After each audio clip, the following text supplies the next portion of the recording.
And he told stories about filming Home Alone. It was great. He talked about when Joe Pesci picks him up and puts him on the door at the end of Home Alone. Yeah. And it's like, first I'm going to bite every little one of your fingers. Right. He was like, he actually bit my finger and caused it to start bleeding. And he said that he got a bandage. He was like, please don't tell anybody, because he said my parents were the Sue Happy kind. Let's get into Home Alone. Kevin McAllister, a.k.a. Macaulay Culkin. Yes. So I know your sister, you said, is a big fan. She is a humongous fan. Tell us how you got to share Christ or minister to Macaulay Culkin. Yeah. So he, there's this company that starts, they started this a few years ago. They've done it with Chevy Chase. They've done it with Rainn Wilson from The Office. I'm trying to think of some others. But they'll go around to different theaters. They'll show the movie. And it's a movie or a show or something that there's a giant fandom for. And at the end of the movie, they'll have whoever it is come out on stage for like an hour. Yeah. And they will moderate. They say it's an audience Q&A, but really there's a moderator there leading it, which is honestly good, because I've been to some Q&As and I'm just blanking out. Because obviously you'll see a kid and a kid will ask a question like, what's your favorite animal or something. It's like, oh, that's cute. And then what? Like I was at a Star Trek one time because I'm nerdy. And somebody asked Leonard Nimoy, they were like, this woman, my dad and I still laugh about this. She said, as a little girl, it would fluster me so much anytime I would see you raise your eyebrow. How do you do that? And he goes, and then she went, ooh, and he goes, next. It's just like, this is awkward. It's just, yeah. Oh, yeah. So I prefer there to be a panelist there. And he told stories about filming Home Alone. It was great. He talked about when Joe Pesci picks him up and puts him on the door at the end of Home Alone. Yeah. And it's like, first I'm going to bite every little one of your fingers. Right. He was like, he actually bit my finger and caused it to start bleeding. And he said that he got a bandage. He was like, please don't tell anybody, because he said my parents were the Sue Happy kind. He said, I kept my mouth shut. And he said, anytime he's seen Joe, he's like, yeah, you know to keep your mouth shut. And he said, I'm like, yes, I do, Mr. Pesci. He is very awkward. You could tell he's just like introverted, sort of, or massively. The entire time, I couldn't imagine his upbringing and stuff, like being that famous, that young. Between being that famous, that young, doesn't, from the way he talks, especially his father, he doesn't seem to have any relationship with.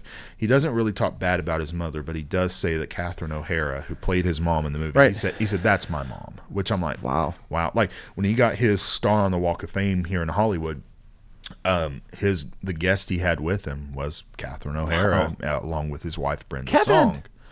And I'm like, and he kept calling her mom, and I'm like, man, which on one hand, I'm like, that's so sweet that he still had that and she was there for him in that way. But at the same time, how sad it's also sad is your it? biological parents are not there. Which sadly is becoming an epidemic across our country, not just in Hollywood. No. But yeah, you could just tell he was fidgety the whole time. He vaped constantly throughout the thing. Again, I'm not judging him for that. I could just tell, I was like, probably anxious, terrified. And it was great to see him sober. It was great to see him off drugs, because there was a spurt there for a while. This was a very similar event to Bill Murray. They were like, no gifts. You can leave any Christmas gift you've brought Kevin, you can leave it at the box office and he will come get it. And I was like, he will never see that. That is just something for the theater itself to throw away. So I had a giant Christmas. I'm obnoxious when it comes to Christmas. So much so my wife can't stand me during that time of year. And I have a Christmas soup, and all across it says "Merry Christmas, you filthy animal." Okay. It lights up. I mean, it is as ugly as you get, but that's bad. I love it. So I just got his gift bag, put it right here, and I was just kind of was like this the whole time. I was like, it's like I'm going into China smuggling in a Bible. Yep. And as soon as I got to him, he was like, I saw your suit as soon as because I was on the front row, and he said, I saw your suit as soon as I walked out, dude. I was like, got your attention, though. Absolutely. And I said, I wanted to give you this gift, and immediately his manager was like, hey, that's supposed to be at the box office. And he goes, what's at the box office? And he's like, your gifts. What are you talking about?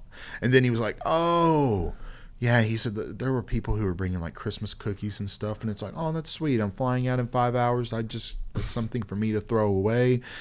Plus, it's not wrapped. You could have poisoned me. Yeah. I'm not going to take that. And he said, yeah, we just started that. He said, but no, this is very nice. And he said, and I told him, I tried to make it travel friendly.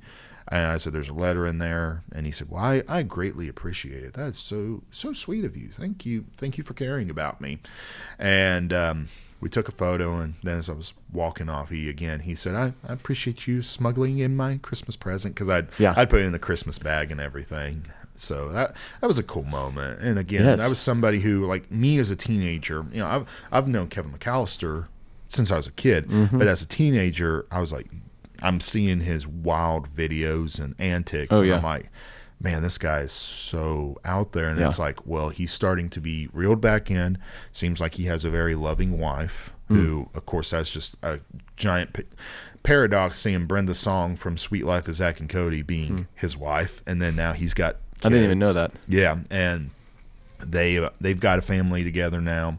And he even said on stage, he said, for years I was just against Home Alone. He's stuck in time.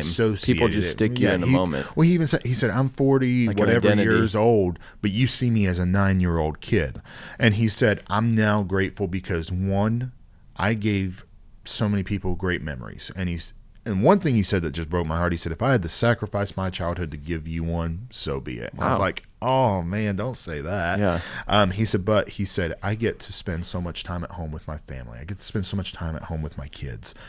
And it's because of this movie. Wow. And he said, so I'm grateful for that. I find the silver lining in that now. And I was like, that is one good way to look at it. Absolutely.